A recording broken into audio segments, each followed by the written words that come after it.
Hello guys, welcome back to our channel Aham educational channel. हम आपके लिए फिर से लेकर आ गए हैं नाइन्थ लेसन पीवाईक्यूज डिस्कशन का, जिसके अंदर मैं अपने सादिक भाई के साथ जो है डिस्कस करूंगा नेक्स्ट जो है 15 टू 16 क्वेश्चंस। ये 2016 के शिफ्ट के क्वेश्चंस है, 2006 के शिफ्ट के क्वेश्चंस हैं। ये 2006 का लास्ट पार्ट होगा और हमारी वीडियो पे पीवाईक्यूज डिस्कशन का नाइन्थ लेसन होगा। चलिए मैं क्वेश्चन शुरू करता हूँ। सादिक भाई, आपका भी वेलकम। उम्मीद है कि आप आगे होंगे। क्वेश्चन है, जी जी। जमील सिद्दीकी अज़्ज़हावी शायर मिन। जमील सिद्दीकी अज़्ज़हावी जो है वो कहाँ के शायर हैं, किस इलाके से इनका ताल्लुक है? तो आपको पता होना चाहिए, डायरेक्टली हमारे कोर्स में नहीं है, लेकिन इनसे सवालात हमेशा बनते रहे हैं। लास्ट ईयर भी इनसे सवाल बना हुआ था और वो उसमें बहुत सारे लोगों ने गलती की थी, क्योंकि उन्होंने सोचा कि ये कोर्स के नहीं है, इसलिए ये जवाब नहीं हो सकता है। ठीक है, लिहाजा इनको पढ़ना ज़रूरी है। हसन जय्यात में इनका जिक्र मौजूद है, वहाँ से आप इनको ज़रूर पढ़ लें। ठीक है, इनके बारे में आता है कि ये इराक से ताल्लुक़ रखते हैं। ये बगदाद के अंदर ये पैदा हुए हैं। 1863 में पैदा होते हैं और 1936 में इनकी वफ़ात हो जाती है। यानी जो है ये 6 और 3 को जो है इधर उधर कर देना है, इसी से आपका बच जाएगा। आपको पता होना चाहिए इनके जो माँ बाप थे ये कुर्दियन थे, मतलब जो है इनके माँ भी कुर्द से ताल्लुक़ रखती थी, इनके वालिद मोहतरम का ताल्लुक़ भी कुर्द से था। दोनों कुर्दियुल असलैन थे। ठीक है, तो और इनकी किताबें जो बहुत ज़्यादा मशहूर हैं, जो हमेशा मैच द कॉलम वगैरह में पूछी जाती है, एक किताब है कायनात के नाम से, जो कि फ़लसफ़ा पर मुहित है। इनका मौजू भी पता होना चाहिए। दूसरी किताब है अल जाज़बिया व तालीलुहा, तो ये भी हमें पता होनी चाहिए। ये किताब जो है तबीयत में है, तबिया यानी फितरत पे है।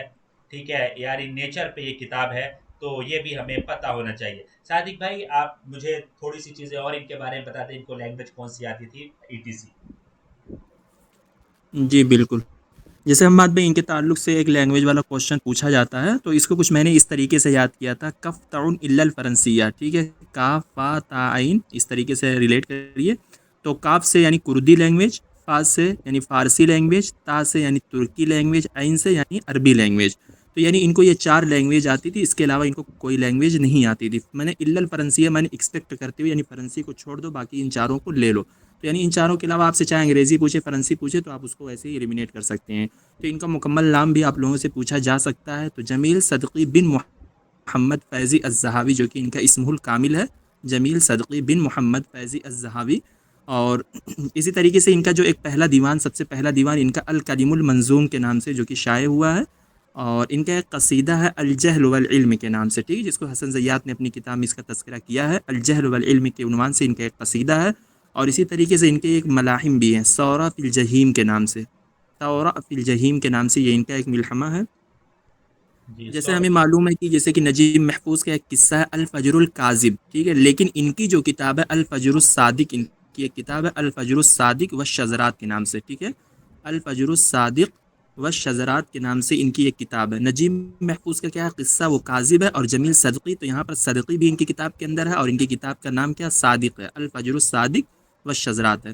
तो इनको जैसे कि कुछ इनके मतलब पीरियड के एतबार से इनको कहा जाता है, जैसे ये कहते थे कि इसमी फ़ी सबाया, मुझे मेरे सबाया में, यानी मुझे बचपना में लोग क्या बोलते थे, मजनून बोलते थे, ठीक है? इसमी फ़ी सबाया मजनून, और वफ़ी शबाबी ताइश, ये था। और फिर उसके बाद इनको कुहूलती में लोग जरी बोलते हैं और शेखुखती में लोग इनको ज़िंदीक कहते हैं। ये 4 अदवार से इनको बाँटा जाता है, ठीक है? सबाया में मजनून, वफ़ी शबाबी, शबाबी में ताइश इनको कहते हैं, और कुहूलती में इनको जरी कहा जाता है, और शेखुकती में लोग इनको क्या कहते हैं, ज़िंदीक कहते थे। जी, बिल्कुल सही। ये चारों इनके जो दौर हैं, ये हमें पता होने चाहिए। और मेरे ख्याल से इतनी बातें जो है इन शख्सियत के बारे में काफ़ी है। नेक्स्ट क्वेश्चन की तरफ चलते हैं, देखते हैं नेक्स्ट क्वेश्चन क्या है हमारे सामने। नेक्स्ट क्वेश्चन है, मिन रिवायात तहा हुसैन। तहा हुसैन की रिवायात में से कौन सी रिवाया है? तो आपको पता होनी चाहिए, दुआउल किरवान जो है ये तहा हुसैन की रिवाया है। ये फ़तातुन रीफ़ियुन के बारे में एक है, फ़तातुन मिस्रिया रीफ़िया के बारे में एक किस्सा है ये। और औदतुर रूह जो है ये हमारी जो है ये तौफ़ीक हकीम की रिवाया है। और ये 1933 के अंदर मंजर आम पर आई। ये तो हुसैन हैकल साहब की है, आपको पता होनी चाहिए। मोहम्मद हुसैन हैकल, ठीक है, कभी कभी अहमद हुसैन हैकल दे देते हैं, उससे कंफ्यूज ना होइएगा।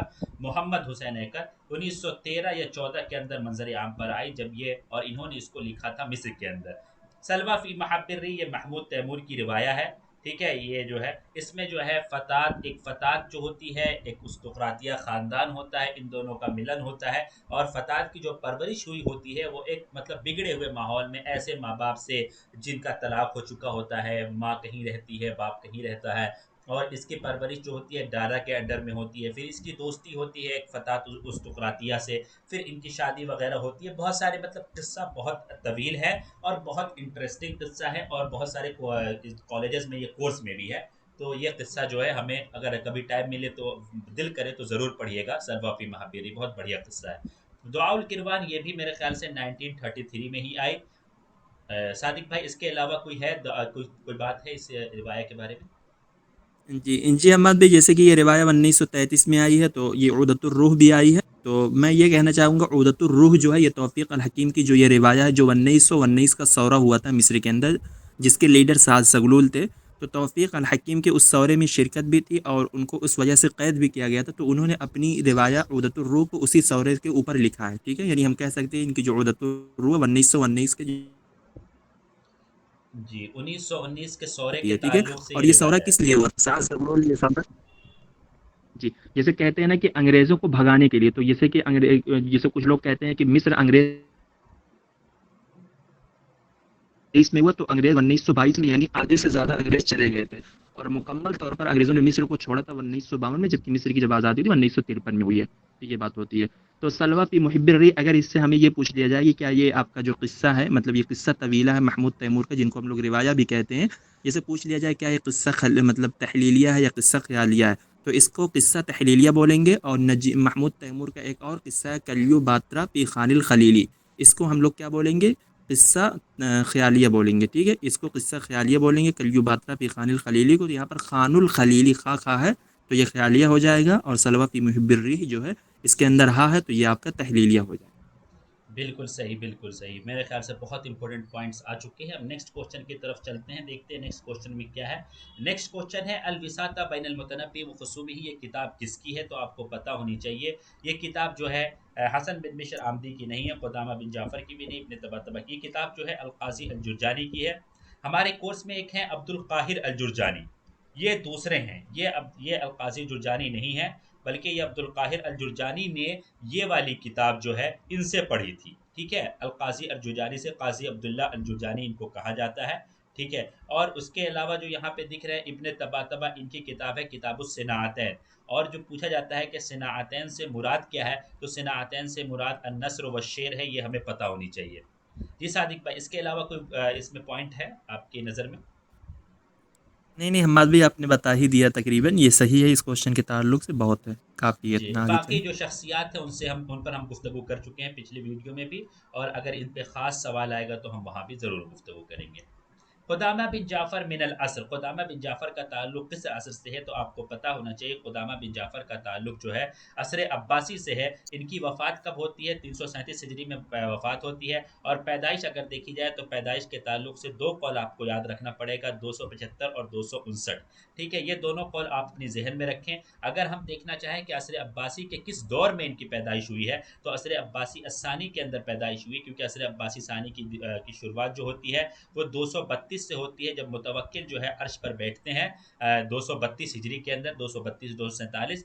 और जो है 334 या 37 तक इनकी जो है दूसरा असर चलता है। तो उसी ज़माने में जो है इनकी पैदाइश और वफ़ात दोनों हो जाती है। सादिक भाई, मैं यहाँ चाहता हूँ कि आप जो है हमारे व्यूवर्स को कुछ खुदामा बिन जाफ़र की किताबें बता दें जो इम्पोर्टेंट आपको लगती हैं। जी जी बिल्कुल। जैसे कि इनकी मतलब इम्पोर्टेंट किताब है जो कुछ बहुत ज़्यादा मशहूर हैं, जैसे इनकी किताब है, किताब नक़्दुश्शेर एक है, एक नक़्दुन्नस्र है। तो नक़्दुन्नस्र को किताबुल बयान से भी जाना जाता है। और इसी तरीके से क़ुदामा इब्न जाफ़र की लिखने के एतबार से दूसरी किताब कौन सी है? किताबुल ख़िराज, जिसका मौजू है जोग्राफ़िया, ठीक है। ये जोग्राफ़िया के मौजू में है। और पहली किताब लिखने के एतबार से वो नक़्दुश्शेर इन्होंने लिखा है।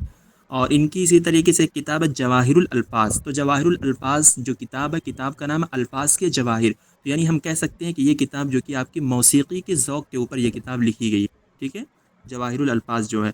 और इसी तरीके से इनकी कुछ किताब है, जैसे किताब जलाउल हुज़्न इनकी एक किताब है। इनकी एक किताब है हश्व हशाइल जलीस करके इनकी एक किताब आती है, ठीक है। और इसी तरीके से इनकी एक किताब है सनाअतुल जद्ल और सनाअतुल किताबा, ये दोनों किताब इन्हीं की है। सनाअतुल किताब, किताब सनाअतुल किताब, किताब सनाअतुल जद्ल, ये दोनों एक ही जैसी किताब है, सिमिलर किताबें लग रही हैं। ये दोनों कुदामा इब्न जाफर की किताब है। जी सादिक भाई, मेरे ख्याल से इनकी तमाम अहम किताबें आ चुकी हैं। जो नई किताबें आपको लग रही हैं वो अपने नोटबुक में ज़रूर नोट कर लें, क्योंकि इन सारी शख्सियात से जो है किताब बहुत इंपॉर्टेंट है, जहाँ तक हम लोग समझते हैं किताब से जी, सवालात जो है हमेशा बनते हैं। चलिए नेक्स्ट बिल्कुल। क्वेश्चन की तरफ चलते हैं। अशेर व शोरा, इस किताब के ताल्लुक से हमने डिस्कशन कर लिया है डिटेल में, लेकिन थोड़ी सी चीज़ें बताऊंगा फिर आगे चलेंगे। अशेर व शोरा जो किताब है वो किसकी है? इब्न कुतैबा की ये किताब है। दो जुज के अंदर ये किताब है। आपको पता होना चाहिए पहले जुज के अंदर शेर के बारे में गुफ्तगू है, दूसरे जुज के अंदर शोरा के बारे में गुफ्तगू है। कितने शोरा का जिक्र है? 206 शोरा का जिक्र है, और पहला शायर जिसका जिक्र है वो इमरुल कैस है। और जो है ज़ुहैर बिन अबी सुलमा के बाद जिसका ज़िक्र है वो काब बिन ज़ुहैर का, अगर ये दोनों के अदार में बहुत फ़र्क है। इसी तरह इन्होंने जो है जरीर को फजीलत दी है अख्तल पर। जरीर का ज़िक्र पहले है, फिर अख्तल और फरजदक का ज़िक्र है। ये वो बातें हैं जो हमें जहन में रहनी चाहिए। और इसके अंदर जो 5 क़ज़िये ज़िक्र किए हैं, जिसको हमने पिछले वीडियो में ज़िक्र किया था, अगर आप लोगों ने फॉलो किया है हमारी वीडियोज़ को, तो जो ज़रूर जो है हम उन 5 क़ज़ियात को जो है हमारे कमेंट बॉक्स में लिख दें, ताकि जो है जिन्होंने जो है वीडियो नहीं देखी है या जिनको याद नहीं है वो दोबारा से उनका रिकॉल हो जाए। सादिक भाई नेक्स्ट क्वेश्चन की तरफ चलते हैं, इस क्वेश्चन में इतना काफ़ी है। जी, बिल्कुल। नेक्स्ट क्वेश्चन है हदद किताब नकदी बिन बैन कुतुब अत्तालिया। किताब नकद को जो है हमें यहाँ पे डिफाइन करना है। अल फरीद असकाफ़ा अल इस्लामिया में किताब है। अल फहरिस्त जो है ये हमारी तराजिम में कुतुब में ये किताब है। वफ़ायातुल आयान जो है ये भी तराजिम में हमारी किताब है। अल उम्दा जो किताब है वो नकद के अंदर किताब है। आपको पता होना चाहिए उम्दा की भी दो अज्जा है, ठीक है।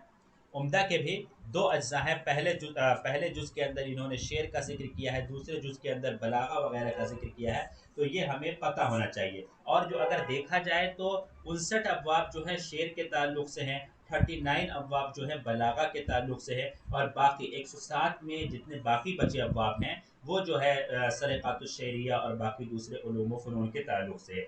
कुल अबवाब की तादाद जो है 107 है, ठीक है। और अल-उम्दा फ़ी सनाअत शेरी व नक़्दिही किसकी है? इब्न रशीद अल-क़िरवानी साहब की है। ये भी हमें पता होना चाहिए। ये किस दौर से ताल्लुक़ रखते हैं? चौथी सदी हिजरी से इनका ताल्लुक़ है। जी सादिक भाई, और कोई बात है इस किताब के सिलसिले में? इस उम्दा का नाम पूरा अगर ये मुझे एक बार इनके बता दें। जी, इनका नाम है अल उम्दा, का नाम अल उम्दा, किताब का नाम अल उम्दा फ़ी सनाअति शेरी व नक़दिही व आदाबिही, इस किताब का नाम मुकम्मल है। और मुसन्निफ़ का नाम तो ये है अबू अली हसन इब्न रशीद अल-क़िर।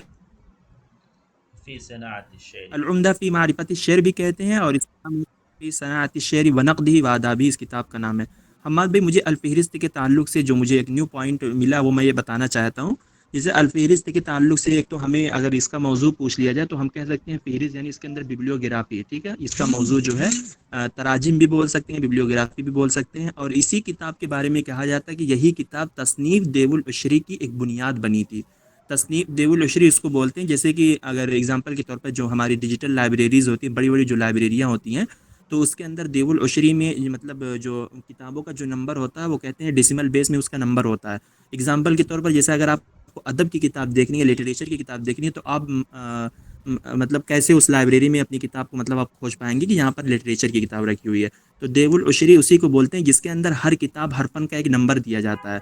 जैसे बाहर की जो लाइब्रेरी है तो उसके अंदर अगर आप जाएँगे लिटरेचर की किताब देखने के लिए तो उसका नंबर 803 नंबर होता है। तो आप उस लाइब्रेरी में जाएँगे, अगर आप उनसे पूछेंगे कि हमें लिटरेचर की किताब चाहिए, तो आपसे कहेंगे कि 830 नंबर मतलब वो कॉलम पे चले जाइए या मतलब अलमारी पे चलिए, इस तरीके से जहाँ पर किताबें रखी होती हैं, तो आपको वहाँ पर सारी अदब से रिलेटेड या लिटरेचर से रिलेटेड सारी किताबें मिल जाती हैं।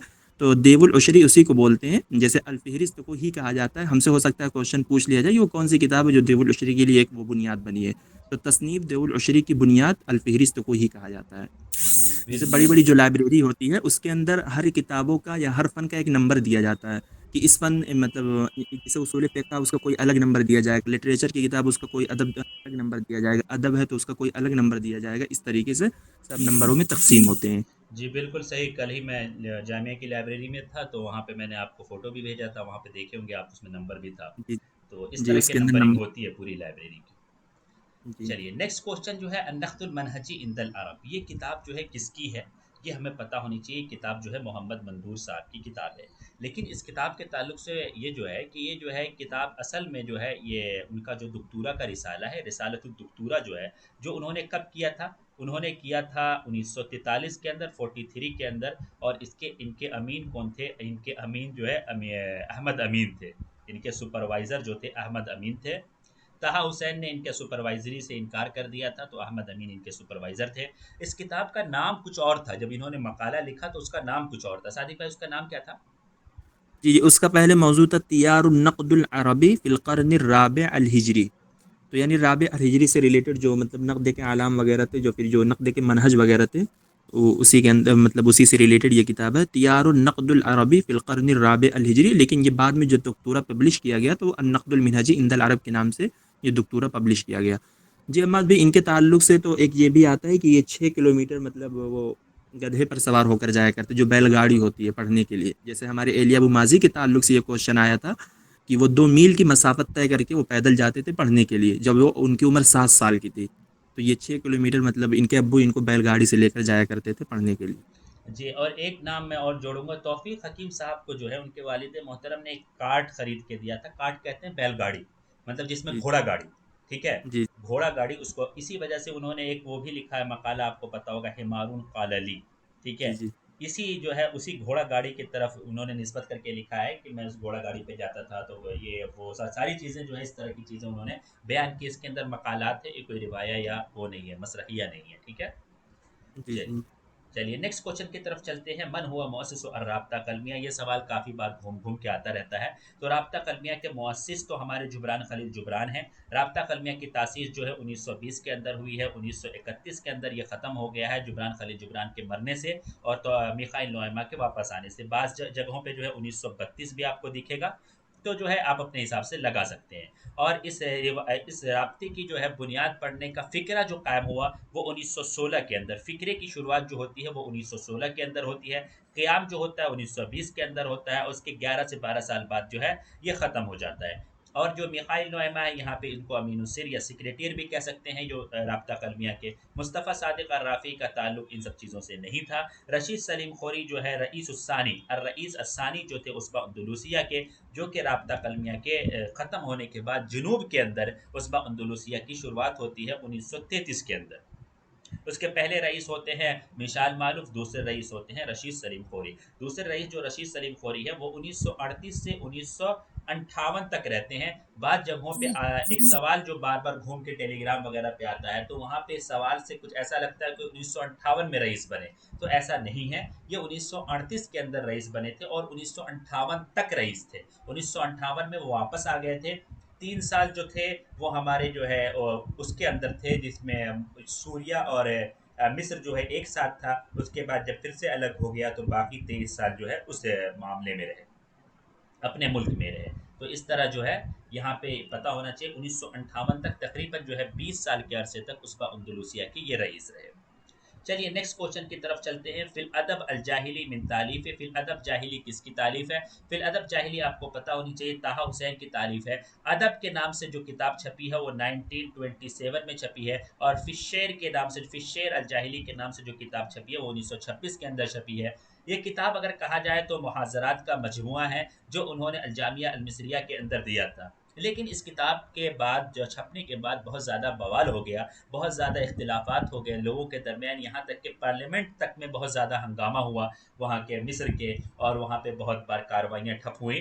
तो उसमें ये कहा जाता है कि इन्होंने बहुत सारे कुरान की आयतों और अहादीस से दलील पकड़ी थी, जिसकी वजह से लोगों को गलतफहमी हो गई। और जैसा कि कहा जाता है कि गलतफहमी हो गई और लोग समझ नहीं पाए, जिसकी वजह से उन्होंने इख्तिलाफ किया। अगरचे वो ताहा हुसैन जो है कुरान की आयतों और हदीस पर नक़्द करना नहीं चाह रहे थे। लेकिन बात जो भी हो, उसके बाद जो फिल अदब अल जाहिली में उन्होंने उन कुरान की आयतों और मुख्तलफ़ की चीज़ों को हटाकर दोबारा से जो है फिल अदब अल जाहिली के नाम से 1927 में जो है ये किताब मंजर आम पर लेकर आए। तो ये इतनी बातें इस किताब के बारे में ज़रूर पता होनी चाहिए। ठीक है। चलिए इस सवाल के बारे में भी इतना काफ़ी है। नेक्स्ट क्वेश्चन की तरफ चलते हैं। सादिक भाई की मदद लेंगे इस क्वेश्चन में ज़रूर, क्योंकि मुझे ऐसा लग रहा है।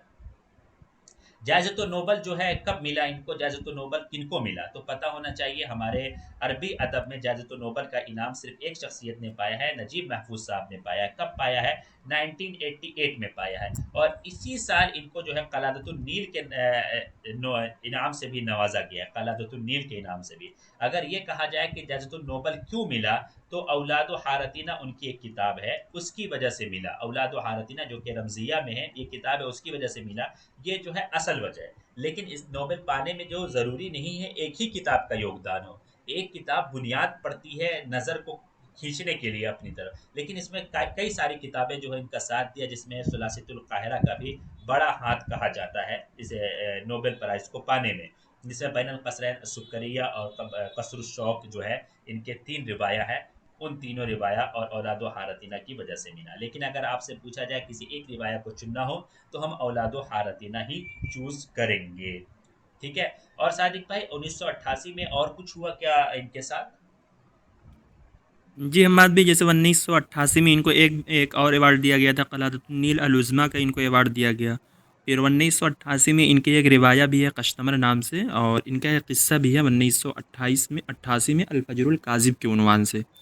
और दूसरी बात ये है कि हम्माद भी, जैसे कि इनको इसी रिवाया पर इनको वो मिला, मतलब कहा जाता है कि औलादो हारतीना पर नोबेल प्राइज़ मिला, और इसी रिवाया की वजह से ही इन पर जो जानलेवा हमला हुआ था, यानी कातिलाना हमला हुआ था 1994 में 14 अक्टूबर जुमा के दिन शाम में, ठीक है। जुमा के दिन शाम में 14 अक्टूबर पर इनको मतलब कातिलाना हमला इसी किताब की वजह से किया गया था। और मैं एक बात यहाँ पर और ये बताना चाहूँगा कि नजीब महफूज़ के ताल्लुक़ से आता है कि इन्होंने 1932 से किताबत का आगाज़ किया, यानी लिखना शुरू किया। तो इनका किस्सा कसीरा 1933 में छप कर आया फ़तरतुश शबाब के उन्वान से, जिसको उन्होंने पब्लिश किया था मजल्ला अस-सियासिया में, ठीक है। ये किस्सा कसीरा इनका है, 32 में लिखना शुरू किया और 33 में ये पहला किस्सा कसीरा आया। और इनका जो किस्सा है, मतलब इनकी पहली रिवाया आई अबसुल अक़दार 1939 में, और उसके बाद इनका जो किस्सा आया है वो हमसुल जुनून के उन्वान से आया है, वो आया है 1938 में आया है। तो जैसे हम लोग अक्सर, हमारे ज़हन में ये रहता है फ़तरतुश शबाब किस्सा है, तो हमारा ज़हन नहीं जाता। तो फ़तरतुश शबाब ये किस्सा कसीरा है, और हमसुल जुनून जो है ये पहला किस्सा है, और इनकी पहली रिवायत जो कि अबसुल अक़दार है। और 1934 में ये अपना जो इनकी माजिस्टर की इनकी डिग्री थी, डिज़र्टेशन था, अल जमाल फ़िल फ़लसफ़तिल इस्लामिया के उन्वान पर इन्होंने माजिस्टर को मुकम्मल किया 1934 में। तो ऐसे हम रिलेट कर सकते हैं कि 32 में इन्होंने किताबत करना शुरू किया, और 33 में इन्होंने पहला किस्सा कसीरा लिखा फ़तरतुश शबाब, जिसको उन्होंने मजल्ला सियासिया में पब्लिश किया। 34 में इनका मास्टर कंप्लीट हो गया था, जिसका उन्वान है, मतलब उनका जो डिज़र्टेशन का रिसाला अल जमाल फ़िल फ़लसफ़तिल इस्लामिया के उन्वान से। फिर उसके बाद 38 में इनका पहला किस्सा हमसुल जुनून आया, और फिर उसके बाद से इनकी पहली रिवाया अबसुल अक़दार आई 1939 में। जी, बिल्कुल जी सही। अहमद। बहुत ही पॉइंट की बातें जो हमने रिवाइज़ करवाई आपको। चलिए नेक्स्ट क्वेश्चन की तरफ चलते हैं। 44th नंबर क्वेश्चन है, अल हिमारुल हकीम मिन मसरहियाती। आपको पता होना चाहिए कि हिमारुल हकीम जो है किसकी मसरहिया है? तौफीक हकीम की मसरहिया है। एक इनकी किताब है अल हिमारु क़ाल ली, ठीक है। ये इनका मकालात का मजमूआ है, ठीक है। लेकिन अल हिमारुल हकीम जो है इनका मसरहिया है तौफीक हकीम का। और इन्होंने जो है राइदुल मसरह अज़्ज़हनी इनको कहा जाता है। राइदुल मसरह अज़्ज़हनी क्यों कहा जाता है? इन्होंने जो है अहलुल कहफ नामी शुरुआत क्या मसरहिया से जो है शुरुआत की, राइदुल मसरह अज़्ज़हनी की, यानी ऐसा मसरहिया जिसको हम अपने जहन में तो उसको प्ले कर सकते हैं, लेकिन जो है उसको खशबा पे प्ले नहीं किया जा सकता। खशबा यानी जो है उसको जैसे थिएटर वगैरह में प्ले नहीं किया जा सकता, इसलिए कहा जाता है राइदुल मसरा अज़्ज़ेनी। बुनियादी इसका फ़लसफ़ा ये है। जी सादिक भाई, और क्या कहना चाहेंगे इस शख्सियत के बारे में, इनकी एक तो मसरहियत? इसी तरीके से इनको अदुव्वुल मरात से भी मुलक़्क़ब किया जाता है माद भाई, क्योंकि इनके नज़दीक ये औरत की तारीफ़ करते थे, मतलब यानी इनके नज़दीक ये कहते थे कि इन्नल मरअत लिल बैत, कि औरत जो है घर के लिए होती है, वो घर की मलिका होती है, इनके नज़दीक ये है। तो यानी ये वो उन औरतों को नापसंद करते थे जो रोज़मर्रा की ज़िंदगी में इधर-उधर दौड़ती हैं, निकलती हैं, ये सारे काम-काज करती हैं। तो ये मतलब औरत को घर के नज़दीक बहुत अच्छा मानते थे। ये कहते हैं कि औरत अगर घर में रहती है तो घर की एक मलिका होती है। और दूसरी बात ये है कि जैसे कि हमसे इनकी कुछ किताबों के ताल्लुक से सीक्वेंस वाइज़ हमसे पूछ लेते हैं, तो मैं मतलब कुछ किताबों का मैं कॉमन बताऊँगा कि मतलब जो आपको रिलेट करने में थोड़ा आसानी हो सके और कोई दिक्कत ना हो। जैसे इनका जो पहला मसरहिया अहलुल कहफ, और इनकी एक जो रिवाया उदतुर रूह, ये दोनों आई है इनकी 1933 में पब्लिश होकर आई है, ठीक है। उदतुर रूह इनकी जो है ये रिवाया है, और उदतुल वाय जो है ये इनका मसरहिया है, ठीक है। इसका डिफरेंस हमारे ज़हन में होना चाहिए। और आपने यहाँ पर लिखा हिमारी क़ालली, ये जो कि इनका क्या है, एक मकाला, ये भी 1938 में आया है। तो 1938 में इनके कुछ किस्से भी हैं, कुछ मसरहिये भी हैं, कुछ रिवाया भी हैं। तो जैसे 1938 में इनकी पहली एक रिवाया आई है उस्फूरुम मिनश शर्क़ के उन्वान से, जो कि इनकी अत-तजुर्बा अज़्ज़ातिया को ये बयान करती है, यानी पर्सनल एक्सपीरियंस को इसके अंदर ये बयान करते हैं। ये भी 1938 के अंदर आया। और फिर 1938 में इनका एक किस्सा आया अहदुश शैतान के नाम से, ठीक है? अहदुश शैतान के नाम से इनका एक किस्सा है। और इनका एक और मकाला है तहत शम्सुल फ़िक्र, ये भी 1938 में आया है। इससे अगर एक साल हम थोड़ा आगे चले जाएँ, मतलब ऊपर चले जाएँ, तो 1937 में इनकी ये रिवाया यौमियात नायब पिलरियाब, ठीक है? ये भी अक्सर पीवाईक्यूज़ हमसे पूछी जाती है इस किताब के ताल्लुक से। तो यौमियात नायब पिलरियाब 1937 में है, और अहलुल कहफ उदतुर रूह 1933 में। बाकी ये 3-4 चीज़ें 1938 में है। 2 मकाले हो गए और एक रिवाया, एक किस्सा हो गया। जी, बिल्कुल सही, बिल्कुल सही। अब नेक्स्ट क्वेश्चन की तरफ चलते हैं। मल्लुक़िबा बिशाइर नील, शायर नील के लक़ब से किसको मुलक़्क़ब किया गया? तो आपको पता होना चाहिए। अहमद शौक़ी को जो लक़ब दिया गया वो अमीरुश्शोरा का लक़ब दिया गया। अमीरुश्शोरा का लक़ब कब दिया गया? ये जो है 1927 में लक़ब दिया गया। और असर हदीस में अमीरुल बलाद या शअरुल बलाद, शायरुल बलाद, इसको भी जो है अहमद शौक़ी ही को कहा जाता है, क्योंकि अब्बास हिल्मी अस्सानी के दरबार में जो है ये शायरी का काम किया करते थे। इसी तरह हाफिज़ इब्राहिम को जो है शायरुन नील भी कहा जाता है, शायरुल शाब भी कहा जाता है, इसी तरह शायरुल कौमिया भी कहा जाता है, शायरुल हदस भी कहा जाता है, क्योंकि वाक़यात, जो भी वाक़यात हैं इनकी शायरी में, उन तमाम वाक़यात का ज़िक्र है उनके ज़माने 1910 तक के, उन तमाम वाक़यात का ज़िक्र है जो कि मिस्र के अंदर पेश आए जबकि वो मिस्र में थे। ठीक है? जब सरकारी जॉब इनकी लग गई तो उसके बाद इनकी शेर की आवाज़ कम हो गई, ये कम पड़ गए, और उस ज़माने में अहमद शौक़ी उभर कर आगे आ गए जब वो मनफा से वापस आए। ठीक है? इलियास अबू शक्का, महमूद सामी अल बारूदी को कहा जाता है राइदुश शेरिल अरबी अल हदीस, क्योंकि इन्होंने जो है दोबारा से शेर अरबी को उजागर किया, दोबारा से उसको रूह दी, क्योंकि इससे पहले जो है अल्फाज सिर्फ खेला जाता था, मानी में कोई मतलब नहीं, सिर्फ ज़ुखरुफा की तरफ माइल थे लोग, असर तुर्की का सारा मैलान चला आ रहा था। लेकिन इन्होंने असर अब्बासी के शोरा की पैरवी की, उनके शायरी का इंतखाब किया, इंतखाब के नाम मुख्तारात के नाम से उनकी शायरी को जमा किया, उनकी शायरी को अच्छे से पढ़ा, फिर उसी तर्ज पर लिखने की कोशिश की। इनको इसी तरह क्या कहते हैं, साहिबुस्सैफ़ी वल कलम भी कहा जाता है। साहिबुस्सैफ़ी वल कलम इसलिए कहा जाता है क्योंकि ये फौजी भी थे, ठीक है, और साथ में जो है शेर भी बहुत अच्छा कहा करते थे। और इसी तरह एक है किफ़ायतुल सैफ़ी वल कलम, ठीक है, ये किसको कहा जाता है? ये वालिदो इब्नुल अमीद को कहा जाता है। ठीक है? जी सादिक भाई, मैं सही फरमा रहा हूँ? जी, जी, बिल्कुल, बिल्कुल। ये इब्नुल हमीद के वालिद को ही ये कहा जाता है किफ़ायतुस सैफ़ वल कलम। जी, जी। बिल्कुल सही है। और ये हमाद भाई अहमद शौक़ी साहब को इस तरीके से वो भी कहते हैं, राइदुश शेरुत तमसीली भी कहते हैं, और इनको शायरुल क़स्र भी कहते हैं, यानी महल के ये शायर थे, जी, अमीरुश शोरा। शायरुल क़स्र, शायरुल बलाद, ये सारी चीज़ें इनके लिए अमीरुश शोरा अहमद शौक़ी के बारे में आती है। ठीक है? चलिए जी। नेक्स्ट क्वेश्चन की तरफ चलते हैं। नेक्स्ट क्वेश्चन हमारा 46 नंबर क्वेश्चन है। इस क्वेश्चन पे मैंने डिटेल गुफ्तगू कर ली थी, लेकिन यहाँ पे मैं जवाब बता देता हूँ। यंतही अल असरुल अब्बासी, असर अब्बासी का अख्ताम कब होता है? 132 हिजरी में तो उमवी दौर का ख़त्म होता है, जो कि हमारे एतबार से, ईसवी एतबार से 750 बनता है। 622 में ऐसा कुछ नहीं है। 1220 के अंदर तुर्की दौर ख़त्म होता है, या ममलूकी दौर भी कह सकते हैं ख़त्म होता है। और उसके बाद 656 हिजरी के अंदर जो है असर अब्बासी की इंतहा होती है, और इसके बाद तुर्की दौर हो गया, फिर उमवी दौर हो गया, और जाहिलियत की जो शुरुआत होती है 775 से लेकर 475 से लेकर 622 तक जो है ये जाहिली दौर है। और 622 से लेकर 750 तक, यानी 1 हिजरी से 132 हिजरी तक उमवी दौर है। 132 से 656 तक अब्बासी दौर है। 656 से 1220 तक तुर्की दौर है, और उसके बाद का जो दौर है वो असर हदीस का दौर माना जाता है, जो अब तक चल रहा है। ठीक है? चलिए नेक्स्ट क्वेश्चन की तरफ चलते हैं। नेक्स्ट क्वेश्चन में देखते हैं क्या है हमारे पास। मोनिहत जाइज़तु फैसल ली। जी सादिक भाई, सवाल मैं सोचता हूँ आप बताएं इस सवाल के बारे में। जी, ये जो क्वेश्चन है, इस क्वेश्चन के एतबार से इसका जो सही आंसर होगा वो ऑप्शन नंबर सी होगा, यानी सैयद अबुल हसन अली अन-नदवी, इन्हीं को दिया गया है। 1980 में इनको दिया गया था। और हमारे सिलेबस के अंदर एक मतलब शौक़ी ज़ैफ़ आते हैं जिनको 1983 के अंदर दिया गया, और यहया हक़ी साहब आते हैं जिनको दिया गया था 1990 में। तो 1990 में हमारे एक मिस्री शायर और हैं, मिस्री शायर नहीं, जो रसायल है, कातिबुर रसायल है, ये सैयद अली अत्तंतावी साहब, इनको भी 1990 के अंदर दिया गया। बहरहाल हमारे सिलेबस से जो रिलेट करते हैं वो यही 3 लोग हैं, शौकी ज़ैब, यहया हक़ी और अली मियां नदवी साहब, जिनका नाम है सैयद अबुल हसन अली अन-नदवी। जी सादिक भाई, शौकी ज़ैफ़ और यहया हकी के बारे में ये भी तो कहा जाता है कि जज्दुद्दौला अत-तक़दीरिया पाने वाली यही दो शख्सियतें हैं जिनको मलिक फैसल का अवार्ड भी मिला। यानी मिस्र से भी इन्होंने अवार्ड पाया है और इसी तरह सऊदी से भी अवार्ड पाया है। ये जो है दोनों जगह से अवार्ड पाया है। ये बड़ा नाम है इन दोनों का। जी, जी, बिल्कुल, बिल्कुल सही कहा आपने। नेक्स्ट क्वेश्चन की तरफ चलते हैं। नेक्स्ट क्वेश्चन जो है ये हमारा अदद मादूद से ताल्लुक़ रखता है। इस सवाल को हम यहाँ पे करते हैं, लेकिन हम आप लोग अगर चाहेंगे, अगर आप लोगों की ऐसी ख्वाहिश हुई कि हम अदद मादूद पे जो है एक छोटी सी वीडियो बनाएं जिसके अंदर हम उसकी तराकीब वगैरह बताएं मुख्तसरन, तो आप हमें ज़रूर कमेंट करें। अगर मेरे पास जो है इतने कमेंट आ गए कि जो है मुझे मोटिवेशन मिल गई कि मैं बनाऊं, तो मैं ज़रूर बनाऊंगा इंशाल्लाह, बहुत बढ़िया तरीके से पीपीटी के साथ। ठीक है। तो जुर्तु यानी यहाँ पे फेल और फाइल, फेल प्लस फाइल मौजूद है। उसके बाद हमें मफूल भी चूज करना है। तो मफूल भी लामहला मंसूब होगा, एक बात हमें ये पता है। तो मंसूब होगा तो ये वाला तो कट गया। ठीक है। ये तीन बचे, ये तीनों मंसूब हो सकते हैं। लेकिन हमें पता होना चाहिए इसमें तमीज और अदद दोनों के अंदर जो है, अदद और तमीज के अंदर इकाई की जो गिनती होती है, इकाई की गिनती, ठीक है।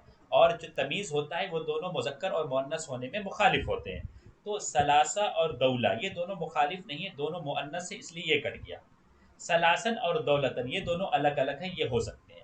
और ये पता होना चाहिए कि हमारा जो है 11 से लेकर 99 तक की जो गिनती होती है, वो जो है उसकी तमीज़ जो होती है मंसूब होती है, मंसूब होती है प्लस वाहिद होती है। तो हमारा जो है दोवलिन जो है ये जमा है, इसलिए ये वाला कट गया। ये वाला इसलिए कट गया क्योंकि ये मफूल बन रहा है लेकिन ये मंसूब नहीं है। ये वाला भी कट गया, ये वाला भी कट गया, बच गया ये। तो यहाँ पे देखते हैं सारे कवायद जो है लागू होते हैं या नहीं। देखिए सलासन मंसूब है, गुड। सलासन वाहिद है, गुड। सलासन जो है मुजक्कर है, गुड। दौलतन मुअन्नस है, गुड। ये दोनों मुखालिफ है, गुड। तो मतलब जो है ये सारी जो है हमारी जो है कंडीशंस जो है लागू हो रही हैं। और इशरीना जो है ये हमेशा सिर्फ जो है मुजक्कर और मुअन्नस दोनों में इशरीना ही रहेगा। इसको कहते हैं दिहाई की गिनती। ठीक है। यह दिहाई की गिनती सिर्फ जो है होने मंसूब और मरफू होने में बदलता रहेगा, इशरूना इशरीना, सलासूना सलासीना, अरबाउना अरबाइना।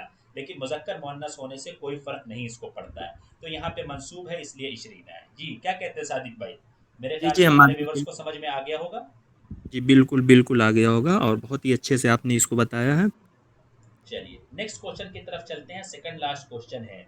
ओह ये क्वेश्चन जो है बहुत अच्छा क्वेश्चन है। मिस्र तकाफी, मिस्र कहाँ वाक़ है?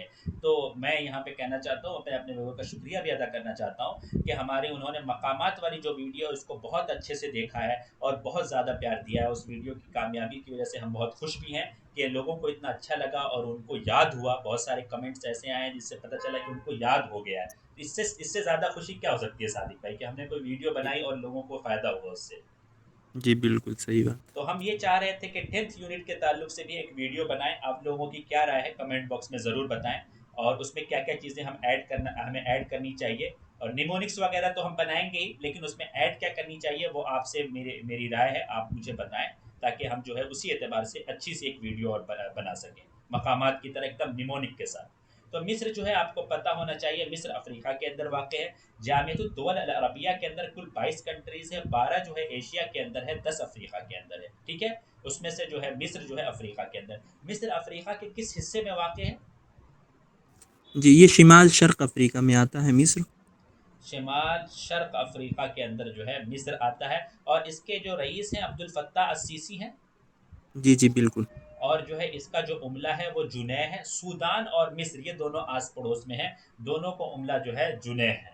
और मेरे जी, ख्याल से हमारे जो जैसे जैसे कि मिस्र और सूडान का जो उमला है वो जुनैया चलता है यहाँ पर। तो इसी तरीके से जो दोनों के रईस है दोनों का नाम सेम है, ठीक है। यहाँ पर जैसे मिस्र के अब्दुल फत्ताह अस्सीसी, ठीक है, उनके सूडान के क्या अब्दुल फत्ताह अल बुरहान, तो वहाँ पर सूडान है तो आखिर में बुरहान आ रहा है। ओ तो मतलब यानी एक नाम वजन दोनों। पर आ रहा है, ठीक है ना, सही जी, सही। जी। और यहाँ पर मिस्र है तो सीसी है, अब्दुल फत्ताह सीसी, और उमला भी दोनों का सेम है और दोनों के हम कह सकते हैं प्राइम मिनिस्टर भी तकरीबन सेम ही है, अब्दुल फत्ताह बुरहान, सूडान बुरहान। बिल्कुल सही, बिल्कुल सही। दीजिए छोटा सा निमोनिक्स, अभी सादिक भाई ने फौरन फौरन दे दिया। चलिए नेक्स्ट क्वेश्चन की तरफ चलते हैं, देखते हैं नेक्स्ट क्वेश्चन, लास्ट क्वेश्चन में क्या है। लास्ट क्वेश्चन भी हमारा 10th यूनिट से ही ताल्लुक रखता है। और रबात आसिमतु, रबात जो है आसिमा कहाँ की राजधानी है? जमहूरियतुल अरबिया सूरिया, सूरिया की तो राजधानी आपको पता होनी चाहिए दिमश्क है, सूरिया की राजधानी दिमश्क है, जहाँ पे जो है लीरा चलता है। अल ममलकतुल उर्दुन अल हाशमिया, इसकी राजधानी जो है अम्मान है, ठीक है, मीम पर तशदीद होगा। और उसके अल ममलका अल मगरिबिया, इसकी राजधानी जो है अल रबात है, ठीक है। और अल जमहूरिया अल जजायरिया, इसकी राजधानी जजायर। सादिक भाई इनका उम्ला बता दें ज़रा, ताकि जो है हमारे व्यूवर्स के जहन में दोबारा से रिकॉल हो जाए। जी अम्माद भाई, जैसे जज़ायर में हमारा दीनार चलता है, और ठीक। अम्मान में हमारा जो है ये रियाल चलता है। और बाकी मगरिब और इमारात में हमारे ये दिरहम चलते हैं, ठीक है। अल ममलका अल मगरिबिया, इसमें हमारे दिरहम चलते हैं। जी रिया बाकी रिया आपने लिख ही दिया, दिमश्क में लीरा चलता है, ये सीरिया में लीरा चलता है। बिल्कुल सही, बिल्कुल सही। तो यहाँ पर हमारी ये वीडियो ख़त्म हुई। इंशाल्लाह जो है आप लोगों को ये वीडियो पसंद भी आएगी। सादिक भाई बहुत बहुत शुक्रिया आपका भी, और हमारे व्यूवर्स अगर यहाँ तक पहुँचे हैं तो वीडियो को क्या करना है आपको पता है, लाइक करना है, ठीक है। और उसके बाद क्या करना है, सब्सक्राइब करना है अगर आपने सब्सक्राइब नहीं किया है। और आखिरी काम क्या करना है, अपने उन ग्रुप्स में शेयर करना है जहाँ पे अरबिक के स्टूडेंट हैं, आपके कॉलेजेस में, आपके स्कूल के, आपके अपने पर्सनल ग्रुप हो, जहाँ पे भी अरबिक के स्टूडेंट हो वहाँ पे इसको शेयर करना है, ठीक है। शेयर करना नहीं भूलना है, क्योंकि इस तरह की वीडियो यहाँ पे आती रहेगी जिससे आपको फ़ायदा होता रहेगा। अभी जेएनयू का पेपर आने वाला है, डीयू का पेपर आने वाला है, उन तमाम की पीवाईक्यूज को हम लाने की धीरे धीरे कोशिश करेंगे, ठीक है। वीडियो आती रहेगी, इससे आपको फ़ायदा होता रहेगा। 10th यूनिट पे कैसी वीडियो चाहिए ये भी आप ज़रूर कमेंट बॉक्स में बताएं, ताकि जो है हम जो है उस तरह की वीडियो बनाएं। चलिए सादिक भाई, फिर मिलेंगे इंशाल्लाह नेक्स्ट वीडियो में। मास सलामा। जी जी बिल्कुल, मास सलामा।